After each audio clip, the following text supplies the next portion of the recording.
Well, we're back. We're back at the 9 Club, huh? Raj, let me tell you something, man. We got a special guest today. Hell yeah. Let me tell you. Stevie Williams. Wow. Sounds crazy. Right? Like, where that motherfucker at? Raj flew you in from Atlanta on his dime and everything. Hell yeah, private shit. Yeah, private jet and everything. Yeah. Raj is still unemployed. I don't know how he's doing it, but I think he sells drugs. It's a good chance. He could. Because I seen some packs on the plane. I don't know. You were the mule. You were the mule. You came. The 9 Club mule. Shit. Whoa. You didn't even know whether it was on the plane with you. Well, I got here and We're good. I'm excited. Thanks for coming. This is fucking amazing. Yeah. I never thought this would happen. I know. Yeah. Well, we get a lot of comments like, get Stevie Williams. Wow, get that's Stevie crazy. Williams. Yeah. So you're in Atlanta. Yes. You're living there now. Yeah, I'm back and forth. Back and forth? Okay. Yeah. But you grew up in Philly. Yeah. Yeah. Mm-hmm. West Philadelphia, born and raised on the west. Some shit like that. Some fucking Will Smith. Yeah, Will Smith RB shit. Yeah. No, but I'm actually from North Philly. Okay. And then I moved to West Philly, so it's both like North Philly and West Philly. Yeah. I started skating in West Philly. Okay. But I moved from North Philly to West Philly, and that's when I started skating. Okay, right. So if I'd never moved, I probably would have never started skating. You think so? I know so. Oh, you know so. Yeah. Like, but so when you moved to West Philly, like, what made you start skating then? Was that? You know what's crazy about the neighborhood that I moved to in West Philly? It's the same neighborhood that OG Roger Brown from Santa Cruz. Oh. His neighborhood. Really? So when I moved there, I had like the Bruce Lee skateboard and shit. And I seen him. I didn't know who he was. Just a black dude on a skateboard. He was like pushing. Like I'm like, oh. So I was like, can you teach me how to do some tricks? He was like, oh no, not with that skateboard. And I'm like, whoa, like I didn't even know. Yeah. But ironically, like, oh, so you were on a skateboard? Oh no, his skateboard. Everybody in the hood has a skateboard. Oh really? You know, the Bruce Lee, the fucking one from like Kmart or some shit. Oh, you know what I mean? It wasn't I didn't know the difference between a professional skateboard and the skateboard I had. You know, I thought my shit was fly. You know, it was fucking different color wheels and shit. It had the thing on the tail. It was tight. You know what I mean? Until I seen his board. The giant bubble. Then I asked him. I was like, "Damn, can let me ride your skateboard?" He was like, "No." You know, mind you, I'm like 9, 10 years old, like little hood boogie and shit. So, you know, then my friends Terrence and Rasul, they skated too. So I really bugged them to help me learn how to, ride a skateboard, and that's how it all happened and stuff. But Roger Brown is in a Santa Cruz video. Mm-hmm. And Skating Love Park, skating like actually around the neighborhood. It's a clip where a bunch of black girls is on the steps and they're like, Philadelphia. That's my old neighborhood. It's crazy. Yeah, it's dope. Wow. Yeah. So Roger Brown was like my first, I would say, like pro skater I've seen. Okay. You know what I mean? You didn't even know it. I didn't even know. Yeah, he was just like black dude skating in the hood. Did he ever have a board? I don't think he ever turned pro for Santa Cruz. I'm not sure, but like, I knew it was well deserved though. I swear. He was basically considered pro, but I don't think he had a board. You know what's funny though is I actually remember the first day I met you. I don't know if you remember, but maybe I might. Let me tell you. Yeah. Right, enlighten me. Remember when Tim Gavin lived in Calabasas? He lived at like a surf hut. Surf house. With a Jaime and all those dudes. Yeah. You were outside the whole time skating flat ground. And we went out there and you were just skating around, and I don't know where Spencer was. I don't remember if he was but it was just you. And I met you. That was the first time I met you. Was that in front of the complex? Yeah. Yeah, I remember that. Yeah, you were just in the parking lot. Yeah, skating. Yeah. I mean, at that time I was staying at Tim Gavin's house. I'm like, damn, this is Tim Gavin from Tim and Henry's. Like, he was super cool, and Tim is still my dog to this day. So, it was everything was really dope back then. But do you remember why you were out there? Did he bring you out or something? Because Tim's notorious for like helping people out. Yeah, Tim skated for Pure Wheels at the time, and Pure Wheels was connected to Profile. Okay. It was funny is that Tim was calling for his check, and me and Spencer was at the office, and he was like, "Yo, let's go. Can we come down?" He was like, "Hey, come down, come stay at the crib." Oh, sick. Like bring a box and bring the check. So when we that was his MO. When we got to the airport, and me and Spencer met Tim. Spencer already knew Tim. I was just meeting Tim for the first time. We was all excited, got in the car. Yeah. And he's like, "Did you bring the box?" And we was like, "Oh no." He's like, "Fuck the box. You bring the check." We was like, "No, the check is in the box." He's like, "No way." Stopped back and got the box, and I was like, "Damn, Tim is sick." Yeah, right. Okay, hell yeah, that was dope though. And just since that time, it was just always been like me and him just like locked in. It was dope. I'm sure it was like a check for like $200 or something. It wasn't even, you know what I mean? $200 was a lot back then. Like, yeah, that's true. That's true. Was a lot because I was only getting about $300 a month. You know. Oh, altogether. Altogether, was like on profile and all that? Profile. Yeah, profile, yeah. Profile was a dope squad, man. It was tight, Who was on that team? A lot of people don't know about that squad. Carl? Mm-hmm. Yeah.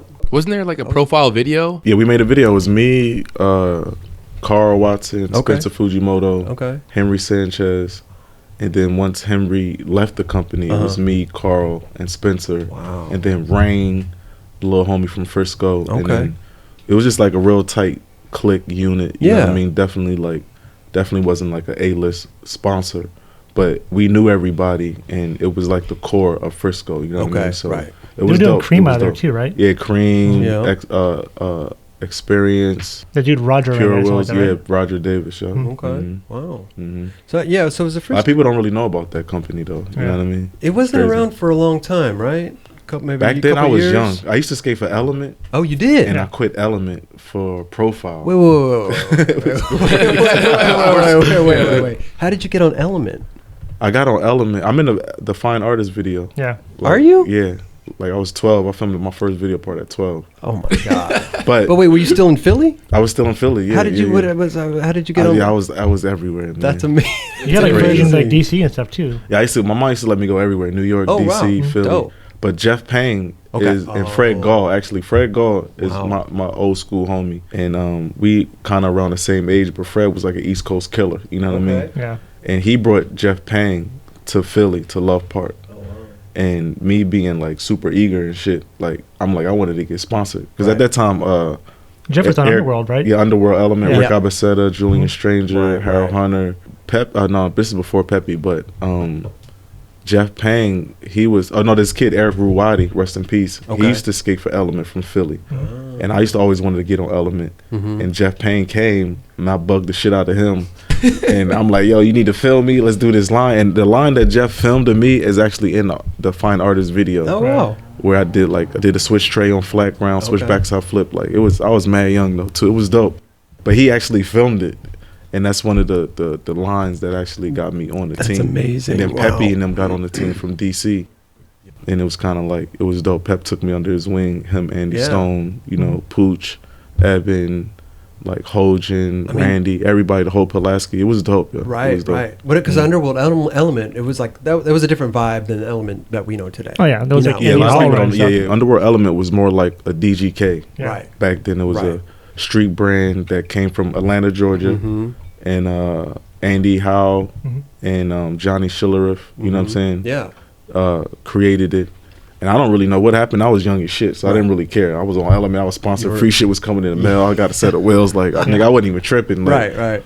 Element turned into Underworld Element turned into Element. Yeah. Right. Dude, Sky Pager was one of the best videos. Sky Pager is one of the best videos ever. Yeah. What were your folks thinking at the time when free stuff was coming in and, you were 12 years old? My mom was going crazy. Was she really? She was like, what the fuck is this shit coming to my house? They not even getting my motherfucking permission. I'm going to sue them. I'm like, no way. Yeah, I'm like, yo, no, you're not doing that. Fuck that. Sue them. Like, you gonna fuck my whole shit up. Because like, I used to get in mad trouble. Though. Everybody know this stuff in Philly. I used to get in mad trouble. Okay. So even when like, demos came to Philly, sometimes I couldn't go because I would be on punishment. Oh wow! Yeah, it was like my mom was mad strict. What are you getting? What are you getting into trouble for? Sneaking out, staying out late. What are you like? What were you doing, Stevie? I was just doing shit. Yeah. Okay. I mean, that's in the past, but right. I was.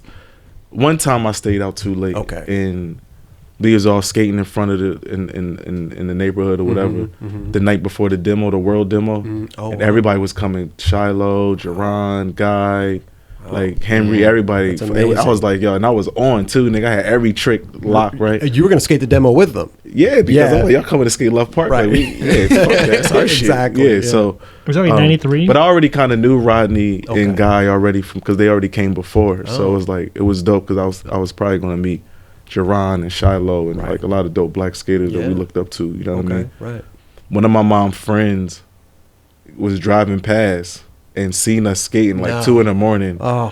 went to the bar, told my mom come running around, get the fuck in the house, blah, blah, blah. Like, you ain't going nowhere. Everybody was staying at my house for the demo the next day. No. She's like, demo? Fuck a demo. Blah, blah, blah, blah, blah. I was like, damn. So everybody had to leave my house the next morning. I was like, she's like, you better not leave this fucking house. And she left, and I was like, she ain't come back till like 7 in the afternoon the next day. You went to the demo. So pissed. No, hell no. No? Fuck. Oh, wow. Okay. I had to stay in the house. Right. What? If but she's gone. You could have snuck out. He doesn't know when she's What? coming My back. mom would show up at Love Park, dog, and make a scene. It was what? Really? She's crazy. Yo. Yeah. That's crazy. Like, mad respect to her, of course, because I was a little young, wild like kid, so she knew how to keep me in line. She was trying to contain you. Yeah, she didn't care about no skateboarding, no tricks. It was the fact that they was making fun of her probably at the bar that I rode a skateboard, because skateboarding was corny. So it was like, there's a lot of that too, neighborhood shit, you know what I mean, that people don't even really like probably go through anymore. But at the end of the day, I mean, skateboarding wasn't cool when I was growing up. So not in the neighborhoods and shit. Did you take a lot of heat for skating? Yeah, we all took a lot of heat. Yeah, for sure. Okay. For sure. Wow. Like, a lot of people felt like, you know what I mean, I turned my back on them, because I used to make fun of Rasul and Terrence and them riding skateboards. Okay. You know what I mean? Because I played basketball. But, you know, once I started skating, it was like, oh, you a traitor, you corny, you white, like all types of stuff. Oh, man, it was bad. Wow. They called you white? White, yeah. Wow. Man. Yo, listen. Different times back then. Yo, kids are cruel. Like, kids are cruel. So you can't really, like, you know, I mean, it hurts, don't get me wrong. But the real thing that I had going for me, which was really dope, is that nobody knew how good I was or how good I was getting. Right. Except for the ones that were skating with me. Yeah. You know what I mean? I was good at skating and Street Fighter. Okay. So, the two things that are important when you're 12 years old. Yeah. 10. 10. Yeah, right. 10. I got sponsored at 12. Okay. Because I learned every trick, like, damn near in the summertime when I was 11. I mean, that's impressive, you know what I mean? Dude, because, you know, back then it was hard. You had, all we had was like the one video that would come out every once in a while, and your buddies, you know, and your friends. Yeah. It wasn't like today where you could just YouTube how to switch hard flip. No, you had to learn. It was a lot of innovation. Like, you had to. What drew you to skateboarding?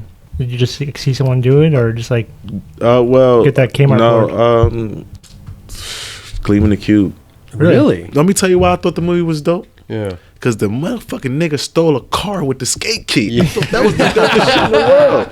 And he had the dope chick, too. Right. But he stole the car with the skate key. How incredible. And I thought that was the elephant wrench. I was trying to find a goddamn skate key. Yeah.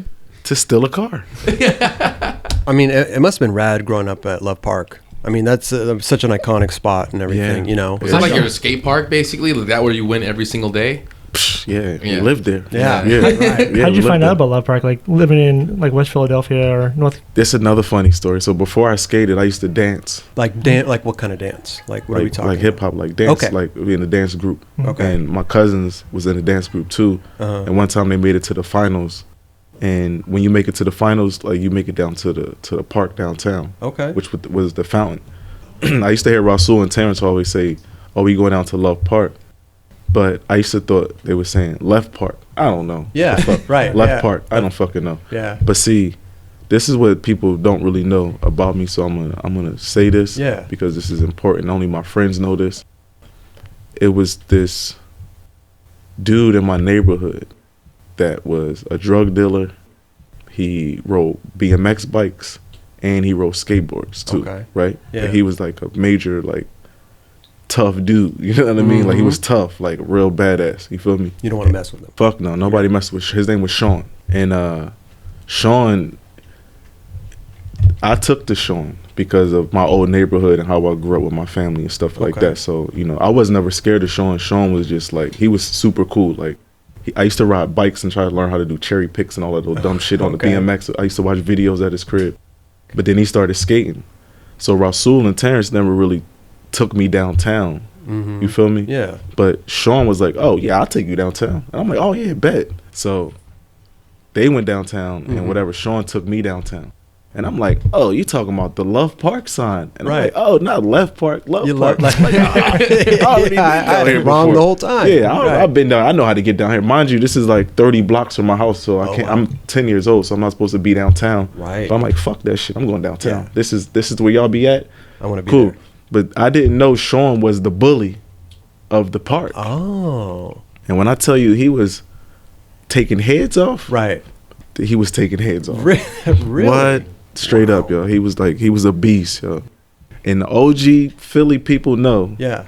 Because his name was never really mentioned at all. Yeah. Because he's from back in the day. But he's the dude that brought me down to Love Park before Terrence and Rasul. Really? See, Terrence and Rasul, they know that we talk about this all the time because that's our childhood friend from our hood. Okay. But he was, like I said, he was a drug dealer. He rode BMX and he rode a skateboard. Okay. But he was good though. Push Mongo footed, wore Gazelle glasses, Guess jeans, rayon shirts. That's amazing. Yo, he was the stylish motherfucking but he would fucking he was like Debo. Like, really? What? He was like, I seen him take some heads off. No way. What? And you're rolling with them. That was my man. Yeah. Yeah, I mean, he wasn't taking my head off. No, I know, like, but I seen some heads go flying. Right. Yeah, it was like what? Wow. So he was like patrolling the park, kind of, or like? Nah, he was just like the bully. Right? Bully. He was a troublemaker. Like you know what I mean? Okay. Yeah. Pick fights and stuff. He just known. He like Debo. Like, oh shit, how'd you change? Right. Like straight up, like hands down. Wow. I'm not even gonna get into everything that he did, but people in Philly know about Big Sean from back in the day. He already died and everything. Oh, like, wow. He was a G. Like he was a real. Damn. Yeah, he was a real. But he was from my neighborhood. So after he showed me how to get downtown, I figured out how to get back. But then Rasul and Terrence was like, well, fuck it, since you're already down here, let me show you how to hop the train back home. So we would just skate downtown every day after school and then hop the train back home before 8 o'clock or whatever. So even rolling with him, though, you maybe got like special treatment down there at Love Park because you were rolling with Big Sean? Well, I mean, it was... Well, I'm going to tell you another thing about Philly. Okay. So Love Park is a place that we already went to back in the day when we was kids from North Philly on bikes to go down there and steal other bike parts. Ride around, come on. Kid shit. Right. Yeah, kid shit. Right, of course. Of course. Yeah, for sure. But I'm not going to get into so many details of what we did, but the moral of the shit is that we still go down Love Park and try to pick and fuck with people, steal their skateboards and all that type of shit. Right. Playing the pool and shit. Like on some Philly shit. Everybody go from different neighborhoods and playing the pool with the rocky steps and stuff like that. You know what I mean? It was pretty dope. So, do you ever steal a board from someone that actually turned out to be pro later? Yes. Yes. You ever apologize to him? Like, sorry, man. Like, I needed that board more than you did. I don't think so. Yeah. No, not that I say that I didn't want to. It's just the fact that it's just like such a stigma on me when I was a kid at Love Park, stealing boards and picking fights and all types of fucking childish shit. Right. Yeah. It was a tough place to grow up in. Mind you, it was fucking a homeless goddamn shelter where all of the craziest homeless people in the city kicked it every day. Yeah. I was the little young and the skaters kind of like regulated them too. We had it in order. It was dope, yo. So even back then, though, the cops were raiding it, and you had to. No. Oh no, it didn't. That didn't happen until later. Yeah, it didn't happen until later. Oh, so you guys had free run of it. We had a great run. I mean, Ricky and Ricky Oyola and Roger Brown and I think like maybe Chuck Treese or like a few other people. I was going to ask you about Ricky Oyola. Yeah. They found Love Park or whatever. So it was kind of like that's what they found, but like.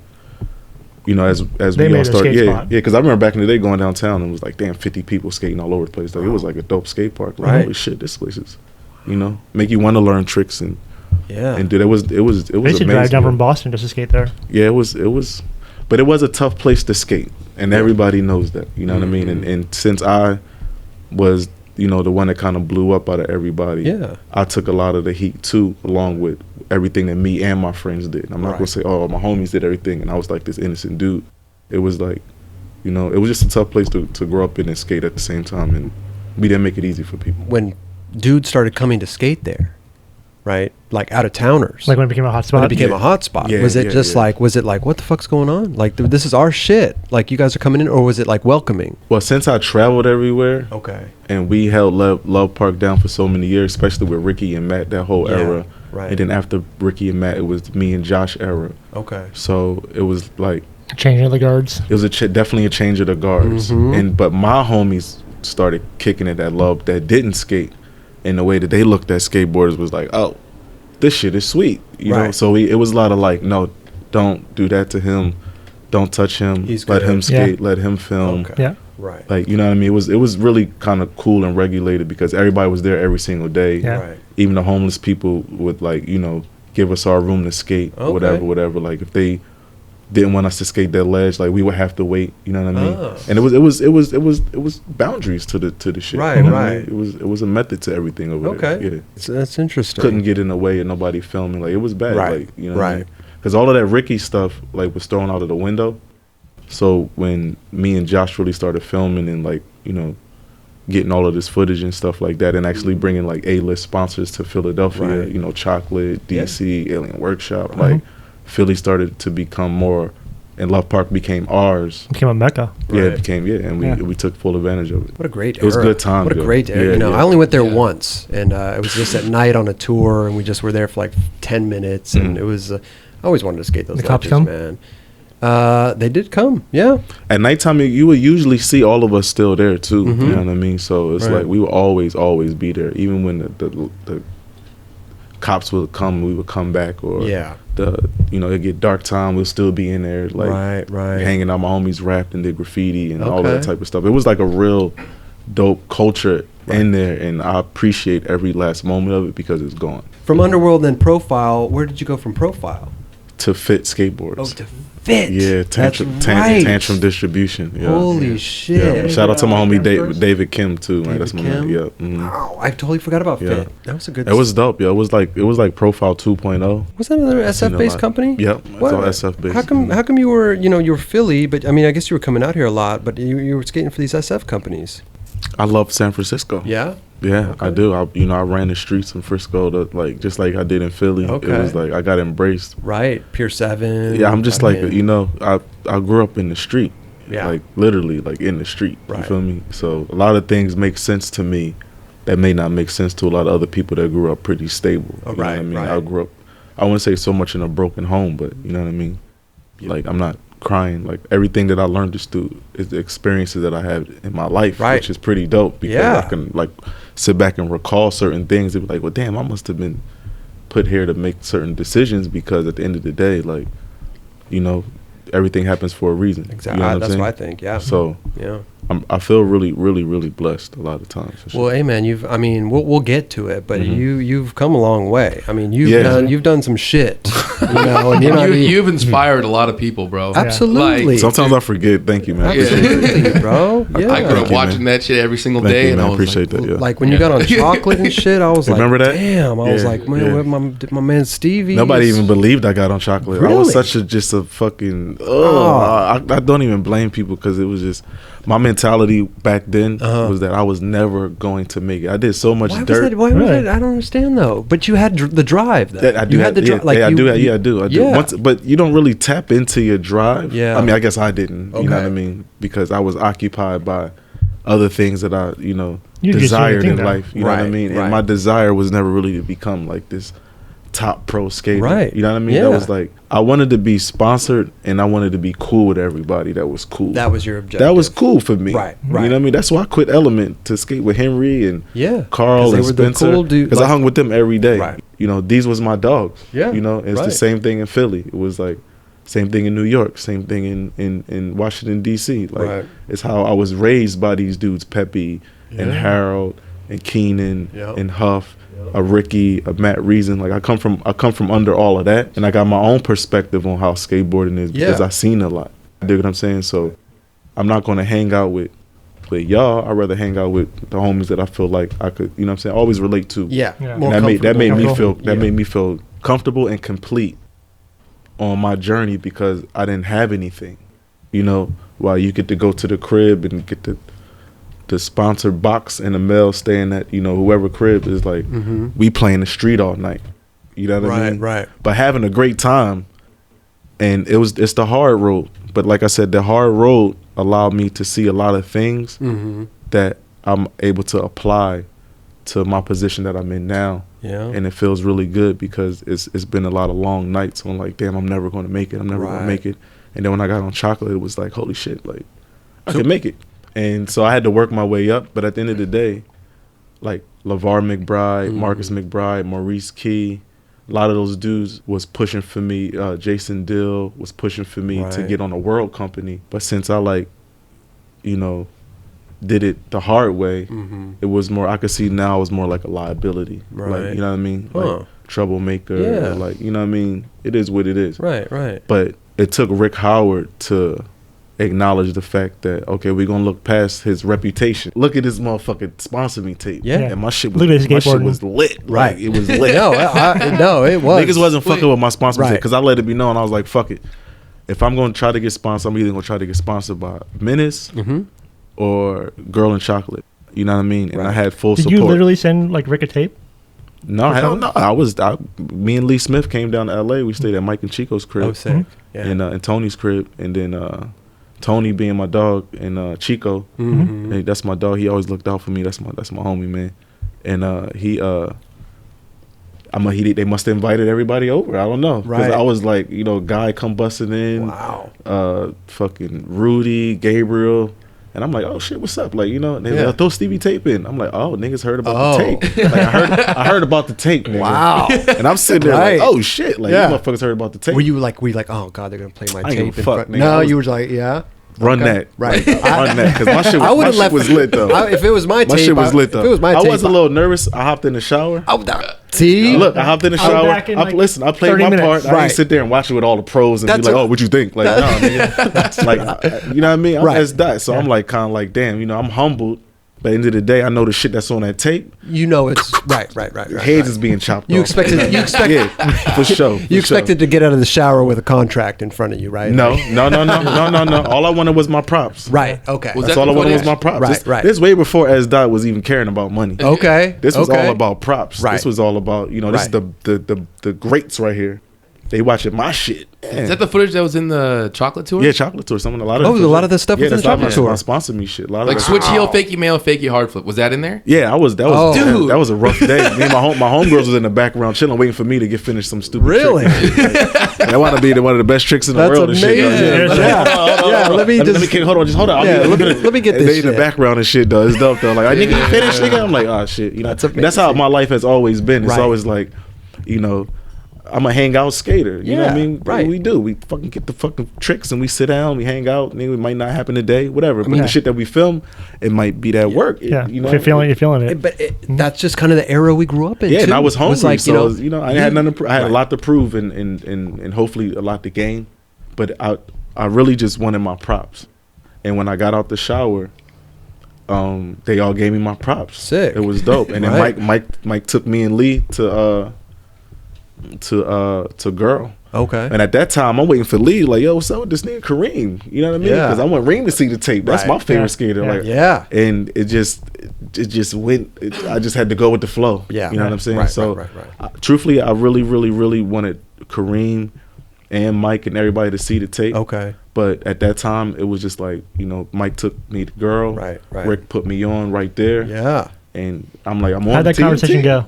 He was like, yeah, you on the team. I'm like, no, I'm on the team. I'm on flow. You know how the game go. Of course. Of course. I'm on team. I'm on flow. Because you could be on chocolate and Girl on flow for a long ass time. Yeah. And think you on the team. Right. Until motherfucker be like, no, you ain't on the team yet. Yeah. Like, oh shit. So I already knew that. So I'm like, you know, am I on the team or what? And you were also already pro for Profile.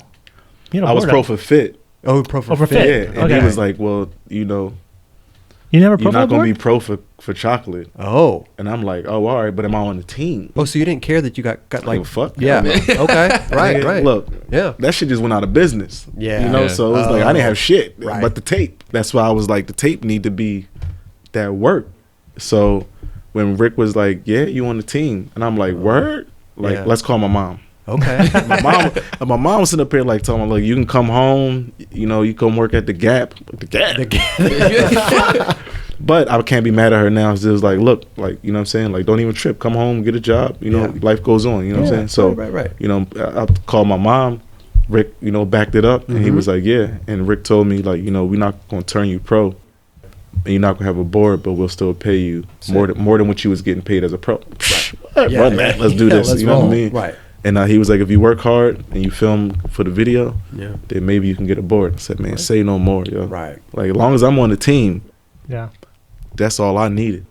For Stevie Williams with the bad reputation, to get on chocolate, that's some fucked up shit. Hey, man, you know what though? Like you were, you know what I mean? Like, perfect fit. Yeah, you were chocolate. It was perfect fit then. I never even looked at that. I never even looked at it that way. I just but you know, you're looking at it through your eyes. You know, everybody else is looking at it from the outside looking. And you were chocolate. I'm still chocolate, man. It ain't a day that don't go past that. I don't think. You still be tattooed? I mean, I got it. Written across my whole arm. Like it's, and the reason why I have chocolate written across my whole arm is because at that point in my life, like I said, I thought I wasn't ever going to make it to like a certain level in skateboarding. Yeah. So it was like, well, damn. I remember like 3 months ago, I'm looking through the magazine and I'm knowing damn well I'm never gonna skate for chocolate. Right. But the ad is dope as shit. Damn, wish one day, that day ain't never gonna happen, my nigga. Wow. And that day happened. And I'm like, word? Oh man, I'm fucking this up. Right. So I just kept going hard because a lot of people didn't believe it. Like, no, Rick, they wouldn't take a chance on Stevie. So I like super humbled myself and was like, you know what? I'm not gonna prove everybody that I'm like, you know, it is what it is. Mm-hmm. Even though that shit bleed out of me, you know what I mean? It took a long time for me to like filter a lot of that shit out because I know that the opportunity that was given to me and the respect that I have for Rick and Mike and Lee and Chico and Guy and Gabriel and Rudy and Tony, you dig what I'm saying? Yeah. And Kareem and everybody that seen me since I was this little fucking 11-year-old badass kid in Philadelphia at this rough ass park to being actually like on the chocolate team, not the world shit, but the actual chocolate team, like the tier. You feel me? So I'm like, I'm gonna use this opportunity. I'm finna go back to Philly. I'm gonna be the East Coast nigga in Philly on chocolate. You feel me? Because Gino and Keenan lived in LA. Exactly. So I was like, I'm about to go home and rep. And then me and Josh, you know what I'm saying, we just locked in. Like I started making money, and me and him just locked in for the city. It was like one of the best feelings in the world. Like I still lived in the hood too. It was dope. Yeah. Josh had like that 6th Sense part. That like 6th Sense. Josh. Me and Josh locked in since me and him first met when I was 12, 13. Okay. Like me and Josh go way, way back. Because I feel like that part like pulled you back into skateboarding in some way. It was Josh. Because I was getting in a lot of trouble still. Like off the board, I was getting in a lot of trouble. Like a lot of stealing bike parts and stuff. That shit escalated into newer shit. Bike parts was at a young age. That shit, it was just like, you know, and it wasn't until, and you could see in the 6th Sense that I had a broken wrist. Yeah, and that wasn't from skating. It's because I got into like this stupid ass brawl that had nothing to do with skating, and I was still staying at Josh's crib, and he was like, dog, look at you. Like he just gave me this crazy like skate pep talk, and he was like, I didn't ask you to live in my house for you to be doing all of this other dumb shit. Like like if you want to keep doing that shit, like you can roll. I was like, damn, all right.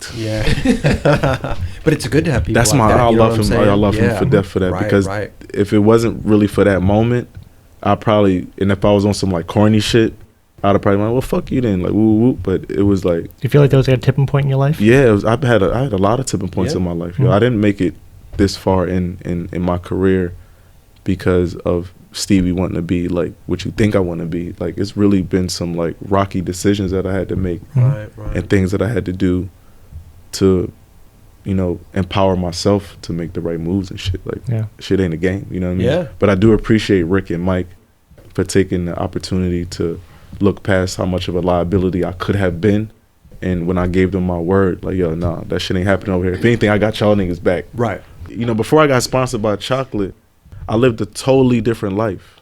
You dig what I'm saying? Right. I changed that life to make people in skateboarding, especially the industry, feel more comfortable with Stevie Williams, despite all of the shit you may heard about me and my friends what it did in Philadelphia. Like when you actually got a chance to meet me, I wasn't, you know, that dude, like especially the dude that was in like the shrimp interview. Like it was just, it's been layers to my life on how I know I changed due to the fact that I wanted to look and be professional for and to my industry, which is skateboarding. You know what I'm saying? Whether I'm skating or not, I made a lot of transitions on like mentally to become, you know, a spokesperson, or let alone somebody that can speak with a culture of what we really do. And I'm not gonna say I've never slipped, because it's been times Rick and Mike and Sam and everybody had to have talks with me, Kim Block, Mike Blayback, you know, Rob Dyrdek always had to talk, Colin McKay, Danny Way having talks with me. Like it hasn't really been like, oh, Stevie get to do what he want to do, because if I did, I probably wouldn't have made it this far. And I do listen, so, and I respect my peers, the dudes in the industry, you know what I'm saying? And I kind of like see my own vision. But that's only because I've been through a lot. I've seen a lot at a young age. I was sponsored at 12, my first video part, you know what I'm saying? And I made it this long, so at least like, you know, I'm like really excited. You know what I mean? How old were you when you got on chocolate? I was 19. 19? Wow. Okay. I can admit, after I blew up, I definitely like got ahead of myself, but it was only because, you know, I was excited. You know what I mean? It was well, at the same time, you got to kind of take advantage of stuff like that. I have, you know, like, for sure. Right. You know what I mean? Like, it's happening now. What are you going to wait? You're going to wait a couple years to take advantage of it? Like, you got to. No chance. Yeah. There's no chance at that. You know, you're not you know. I damn near try to like seize every moment damn near a lot of times. A lot of stuff has come your way, you know, which is fucking amazing. I feel very blessed. Right. So, very blessed. So you left Chocolate to do DGK, but how did you feel like leaving Chocolate and stuff? Being that was the first real big move that you did. Yeah. Well, now we talking about Stevie and money. Okay. So somewhere along the lines. Yeah, somewhere along the lines, a lot of shit changed in my life around that time. Okay. And it was definitely a business play.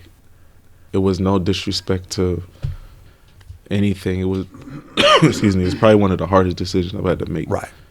At that point in my life that lost a lot of sleep over that. Yeah? Yeah, hell yeah. Still do sometimes. Because you were in Chocolate for a good amount of time.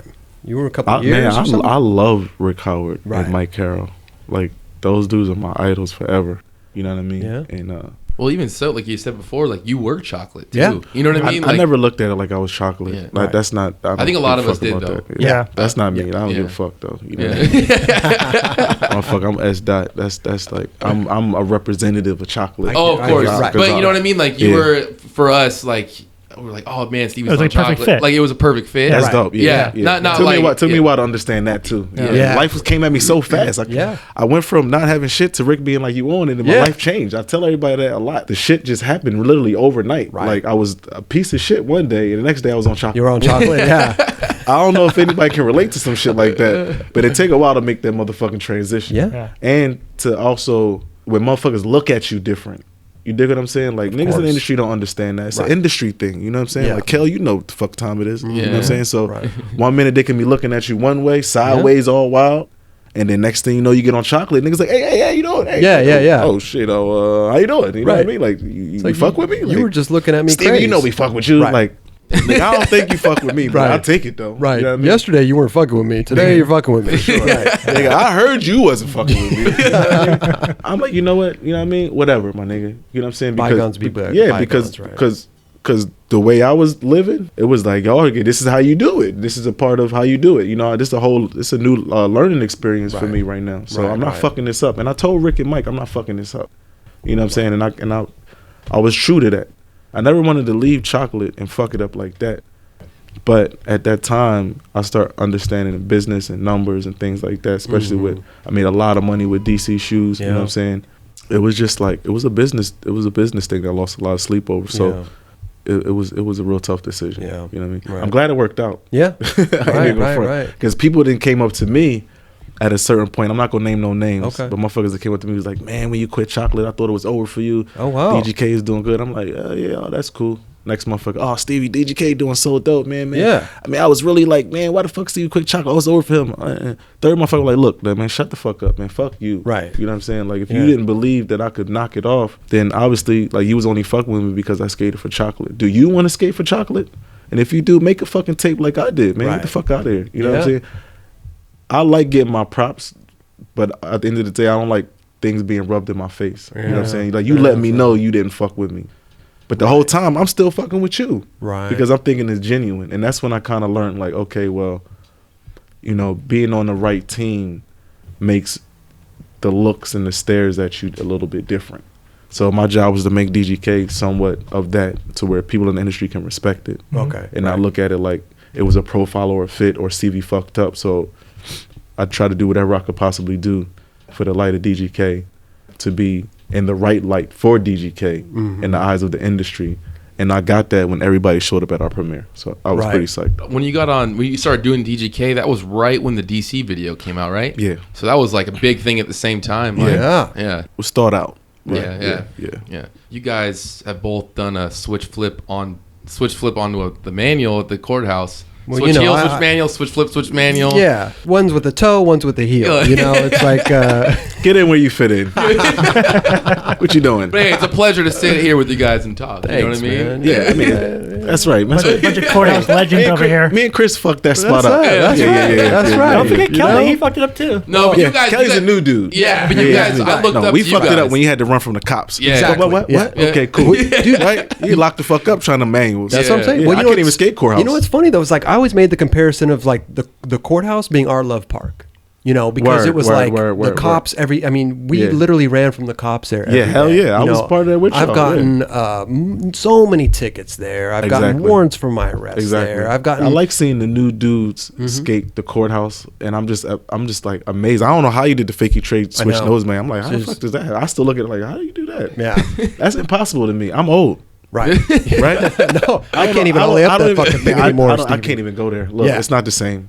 I appreciate it, you know what I'm saying? But when we was doing it, it was different, and you really got your props. Yeah. And that's where I come from. And that's why I said before I started making a lot of money, my cash was my props. Okay. And that's all I wanted was from the right people in skateboarding to recognize the skills that I had. Right. Because I could knock shit off, you know what I mean? So, looking at the courthouse now, it's like, wow, like we did a lot of dope shit back in the day. Yeah, we ain't got to do that no more. No, because it's like I got it on repeat right behind me. So man, because you did the switch. I did the switch hill flip manual. Then you did the switch flip manual. So I'm like, oh shit, oh shit, right? Yeah. But the switchback 180 nose manual too. So I was tripping on that back then. You want to hear something dope? I was third try. Third try. What? If you look at the DC video, I do the switch hill flip manual. And then it's a kid in the background. And then you see the switchbacks and they switch nose manual. Right. Same kid is in the background. Wow. Yeah, he didn't really jump off the ledge. Like he was scared. Now, so I said switchback. And you just did that? Ray Barbie was there. It was dope. I was like, yeah. You did the switch pop shove it nose manual on it. You land and you look at the camera and point. You point. You just shoot a gun or you just point the camera? No, because I think I was telling them. This is it right here. Because I was trying to switch pop shove with nose manual, fakey flip. And I was like, I'm going to do it right here. And I didn't flip out, but I still landed it. And I was like, whatever. But I was like, if I keep that one, I'll do the kick flip later. And I never did it. Never did it, right. I thought I would come back. And now they're doing all this shit. Wasn't there some beat? Wasn't there something with like Costin, switch shove it nose manual? I don't know, like... That's a different spot. A different spot? Oh, that Barcelona one. Yeah. I don't know. I admired the style. You know what I mean? You know what I mean? I feel Costin on that. You know what I mean? I knew that was a shot. Oh, but it was cool though. That's Costin taking my shit. Okay, so it's not the other way around. Right. Yeah. Right, so go. You got that. Okay. Okay. You know what I mean? But it was at the Barcelona spot, the downhill. The downhill, right? Because we skated that first. Yeah. And I fucked that up that day. Right. I was skating with Rick and Mike and Jason Calloway. Yeah. And Jason would always be like, "Stevie, you better go out there and skate." I'm like, "Oh yeah, fuck it. I'm skating with everybody. I'm gonna see what I can do." And I did mad tricks down it. Okay. And then I'm like, "Oh, this is my spot. I can go and do whatever trick I want to." Right. And then when I quit, I guess Costin went and did my 2 tricks down there. But he did them. He didn't do them like me though. No. Costin dope. I remember. Yeah. What was that footage? They put it in the credits. But I don't know if that. There's some cold motherfuckers. But that wasn't Costin. It was probably Ty. Oh, okay. Yeah, one of them. I don't care. It's cool. I don't know. Because I can't picture Costin doing that, man, on purpose, right? Like I don't know. Hey man, it's you know both two great skaters. Doing it, man. Like, yeah, I'm just saying. I'm just saying personally. The point is, do I even care? No, I don't even care. I thought it was cool. Hey, people do my switch flip manual all the time. Man. You think it's fucking? You know, they get to dig at me. You know, Schmag does the warm up now. I know. Yeah. Fuck these fucking kids. See, you know, that's the thing. They're still not Costin. Right. Yeah. That's Eric Costin. I used to look up to him in the 101 video and all that stuff. That's Eric Costin. You know what I mean? I skated with him. Yeah. You know, in moment of times in my life, I thought it was really dope. Like, you know what I mean? These.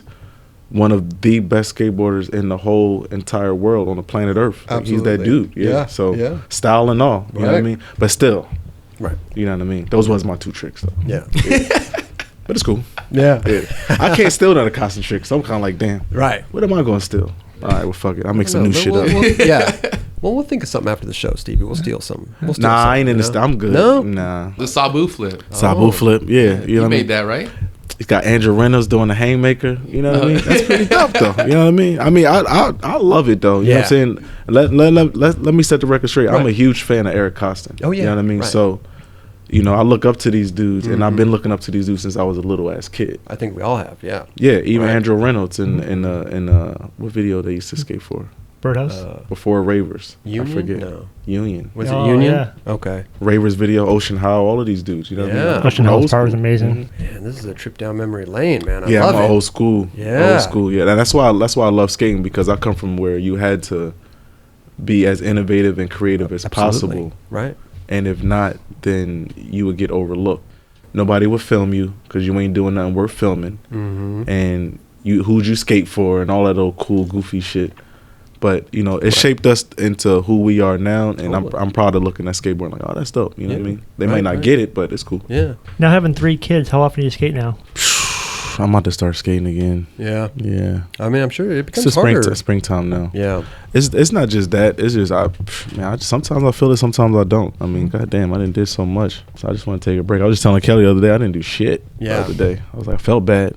Right. But, I mean, you know, at the end of the day, I do need some, like, mental relaxation. Of course. But I'm about to get back on the board. I'm in Atlanta, you know, with my homie Pat Washington. Oh, yeah, Pat Washington. Yeah. We got our own little skate park called Status Life Park. Is there any like new spots out there? Like is Checkers Checkerboard is closed down. Oh, is it? But I'm so tied into the warehouse. Yeah. I've been getting that in order. You know what I mean? Fun though. Mm-hmm. Warehouse. I'm a janitor. You know what I'm saying? It's so much. It's like it's a lot, yo. Yeah. It's a lot. So those responsibilities I like. You have a store there too, right? No more store. I suck at retail. Pat has the store now. Oh yeah. Okay. Yeah. I suck at retail. Right. Listen, I do not have. I'm good. I don't even want the headache. But Pat has a store. It's called Powder ATL, and it's actually in the skate park. Dope. So, but I'm like, you could do the store. I'm good. You know what I mean? I'm good on the store. Wait, so the skate park's it's not private then? It's private. It's private. But if you want to come, okay, and skate, right? But you can come and skate, but we don't charge you to skate. Oh, right, right. But you should buy something if you're coming. Yeah, you know what I'm saying? support. Like, support. Right. Shit costs money to keep the lights on. Of course, on. You know what I mean? They think Stevie got all of this money, but shit, that shit go to bills. Right. You feel me? I mean, just for people to skate, like, you know what I mean? Joke around and be goofy. Sure, like, that shit costs money. Roger's fucking electricity bill doubled since we've been doing the show. Yeah, seriously. Look at this shit. I'm saying shit. Right. I see. Yeah. But what was the old skate park that they had out there in Atlanta? It was called the Playground. The Playground. Yeah. What happened to the Playground? It was shut down. Okay. Yeah. It got expensive. Was it like part of a mall? Yeah, it was under the mall, and they redid the whole mall. Oh. So it wasn't in our budget, especially in DGK's budget to afford to do, you know, what they was asking for, and it all worked out because I have another one. Yeah. And it's dope. I gotta come through, man. We'll check that park. Everybody's more than welcome to come through. Man. Come do that shit y'all do out here. Come do that shit over there. I'm down. And get the East Coast kids. You got any good you manual pads or ledges over there? I got a DIY. Okay. I did it. Yeah? Yeah, me and Pat. Wow. Yeah, I'm telling you, we pickup truck going to go get center blocks and cutting all of this shit. Like, damn. I'm really like, I'm not saying I'm doing all the work, so let's not get it confused. Like, you know what I mean? I am the janitor, and I do get help. My homie Bobby helps out a lot. Dope. You know what I mean? How come Atlanta though? Like, not that it's like you know, grew up in Philly, then you moved to San Francisco, then LA, Atlanta. No, Atlanta is pretty random, huh? It's random, but it's a big city. It's not you know like what it is? random. I get a lot of love and appreciation from black people. Oh yeah. For what I do now. Okay. And it's pretty dope that they could. That my race can actually look at me and be like, yo, Stevie Williams, like, yo, you know who that is. You know what I mean? And that takes time because they don't care what you do on a board. Right. They just want to know if you that dude or not. Yeah. You know, so I'm not saying I'm not around there like prancing around like, oh, check me out. But it's more like it's a respectful thing that I've always wanted as an African American and African American skater. Right. Is to be acknowledged in a good light from other African American pioneers. And I know all types of people, you know what I mean? I'm quite sure y'all see. Like, you know, from the collabs that we do, from the people that I know or people that I bring in the skateboard, like that's always been a dream of mine since I, you know, got on Chocolate. Right. Like, damn, I could blow up to be like actually meet one of my favorite rappers one day. And now, you know what I mean? You're kicking it, hanging out with them. Yeah, I mean, if I had met Michael Jackson, he wanted to meet me. No way. Yeah. Wow. Are you serious? Yeah, Michael Jackson. Me and Chad Muska. Hell yeah, we got sent for. Shut up. We got sent for by MJ. Yeah, hell yeah. That's why I be looking at motherfuckers like, yeah, motherfucker, you ain't gonna meet him. He's gone. No, I know. Yeah, I met him. Yeah. Did you go to his little? Yeah, he requested. Yeah. He requested you. Yeah, Did you go to Neverland Ranch? Yeah. You went there? I brought my mom. Did you see Bubbles? Chad. No, Bubbles. No, we did everything else. We did. We the giraffe, the llamas, the fucking snakes, the moon man, the glove, everything. Me, Muska brought Anthony Mosley. Okay, right. Yeah. And I brought my mom. Wow. Because she would have fucking killed me. She would have grounded you if you didn't take it. But she would have punished you. Another funny story about her, Michael Jackson, but that's funny okay. Shit, well, we got time, man. But how was Michael Jackson? Was he amazing, cool? Was he just cool as fuck? He personally gave us a tour of the whole ranch. Really? It took like 3 hours. Wow. Explained everything, animal names, the whole nine, everything. Watched the movie. This when X-Men first came out. Okay. He had his own theater. Wow. And I'm sitting next to Michael Jackson. Yeah. And you know how you watching the shit come on before the movies? Like it was all his own shit. No. I'm like, oh shit, now this is a bad motherfucker right here. What, like Thriller came on and like whole fucking sizzle reel. No way. All MJ shit. And then X-Men came on. It was fucking catered Chinese food and shit. Wow. It was amazing. I've never been to the fucking movies like that. Right. Maybe a spoon and fork, John, but not like, that shit was amazing, yo. Was he like really into skateboarding? Like, no, his two little nephews was into skating. Okay. And I guess they was huge fans of me and Muska. So, we was all in a room chilling. And my mom was like, well, why do you want to meet my son? And he said, I only like to meet the best. Really? I said, this motherfucker right Wow. I guess I'm the best. You know what I mean? I'm surprised I didn't get a call too. Listen. Right. And we thought it was a joke. Me and Muska thought we was getting punked because we both flew from Slam City Jam. Did he pay for your trip out there? No, we flew back. Oh, you me flew and back? Muska, I flew back. You know what I'm saying? And I met Muska at the airport. And me and him was at the airport like, damn, is this shit real? We thought we was getting punked. My mom popped up because I told her, like, yo, you want to meet Michael Jackson? She was like, hell yeah. So she popped up. Wow. He must have told Mosley. Mosley popped up. Oh, my God. And this big-ass black van popped up. We like, oh, shit. Like, this shit real. The whole time we think we getting punked. Ashton Kutcher's going to come out the black van. Like, that's the whole thing Muska was saying. Like, yo, I swear to God, motherfucking gate opened up. We like, oh, this is now fuck punk. Right. We about to be Mike. Like, birds and butterflies. Yeah. Coming through. Motherfucking llamas and shit. Yeah. Right? I'm like, oh, shit. I never even seen a motherfucking llama in my motherfucking life. Right. I don't even know what a llama is. I don't even know how to spell the motherfucking thing. Listen, what the fuck is it? You know what I mean? Something like a camel. That's all I know. Right? With hair. That sneezes on you. Right. Listen, the motherfucker is expensive. That's all I know. So we get there, we get out the car and shit, and at the front of the house, it was mad staff motherfuckers, like, in a row. And every staff motherfucker, until we got into the crib, greeted us. Okay. How you doing? Welcome to Neverland Ranch. Really? I'm like, oh shit. This is some real shit. Yeah. Go in the house, it was mad flat screens. This before he liked television. This is before flat screens were. Yeah. Right. What? A flat screen costs like $10,000. Right. He had mad small ones, big ones. I was like, yo, now this motherfucker's rich. Right. Right. Fuck Michael Jackson. Yeah. This motherfucker, whoever house we in right now, is rich. This might even be Mike's crib. We go in, they gave us a little room, they had all this tray and all of the stuff, we just snacking up. Yeah. And he made his way for like 15, 20 minutes. We like, oh shit, Michael Jackson really might pop up in this motherfucker. Like, this ain't a joke. We all like giggly, my mom, everybody. Like Muska. That's amazing. He come into the room with the umbrella and shit. With the umbrella. It wasn't raining in the house, right? That's Michael Jackson. Just an umbrella. Was it a small little umbrella? Just Mary Poppins. This is Michael Jackson. Put it down. Wow. Facing everything. Yeah. Everything. And we started talking. It was dope, though. We talked for like an hour and a half about everything. Told us about so much stuff. Business. And that's kind of when I was like, damn, like Michael Jackson is looking at me, giving me some game. Right. Yeah. And give me some advice. Yeah. My mom asked him, why do you want to meet my son? And he was like, I only want to meet the best. Right. So I'm like, damn, like, I'm going to soak this game up. And he gave me a lot. Ex Muscle, he gave us a lot of game that didn't reveal itself until he really passed away. Okay. So he was cool as shit. He wasn't like shy or anything. Nah. He was just like a real dude. Real deal. Real deal. I swear to God on everything, yeah. And then after we talked for like an hour, he gave us a tour of the whole ranch. Wow. Like everything. Like even, and we went to the award like hut or whatever the fuck the case may be. His room with those all of his awards and shit. Right. Moon Man Award, the glove, all that. So we seen all of that stuff, right? My mom was like, wow, I remember when you first came out and she started singing this song. And he started singing it with her. No way. Oh my gosh. And then I think she touched him or he touched her and she jumped, he jumped. It was like she started crying. It was like, oh shit. Like, they had a moment. my mom swears she's married to Michael Jackson.